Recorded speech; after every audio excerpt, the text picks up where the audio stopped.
Hey, Chris and Devin. Yeah, it's quite a unique story. Ian Davis created a functional robotic hand for a high school project nearly 3 decades later. Davis is now missing 4 fingers and is taking his hand from the past into the present.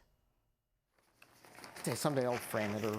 Ian Davis was just 17 years old when he built what was then called a hand in the future. In 1992, South Medford High School, I designed and developed a fully ambulatory robotic arm using myoelectronics. At the time, it was just for a school project. He never thought what he created in his teen years would be something he needed in his adult years. You know, you don't realize how much you take your hands for granted, and then when you don't have that as a thing, it really affects your attitude. In October of 2017, Davis was given less than a year to live when he was diagnosed with multiple myeloma. No, it's a huge sack of suck. It's a cancer that lives within the bones, weakening the immune system and making it easier for bones to break. Slow, that's fast. In last November, I had an accident at my shop where I broke a couple bones in my hand, and because I have multiple myeloma, I'm severely compromised in my immune system.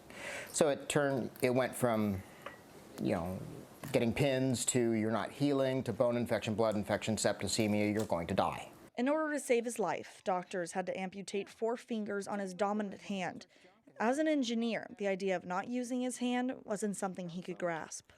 I mean, the cancer was a career ender, and this just really put the icing on the cake. Career ender. They scrape it off. Being told he couldn't do what he loved any longer wasn't an option. This is the part that I designed this morning. So he got to work. In January, when I was still in the hospital, I started designing a prosthetic hand. It's kind of my day job. It's what I use to, maintain my sanity. He lost his fingers in January. In March, he had his first prototype made. The first time that I was able to, pick stuff up again, it's magical. Since then, he's continued to redesign and recreate each hand to make them better than before. And that is my collection of failed attempts. Failed attempts that are turning into successes, one hand at a time. Hand of the past with the hand of the future. Right, there you go. Davis says he plans to add haptics to his next hand so those using it will know how hard or how soft they're grabbing something. He ultimately wants to get his prosthetic into the hands of developers to lend a helping hand to those that need it. Live in studio, Blakely McHugh, NBC5 News.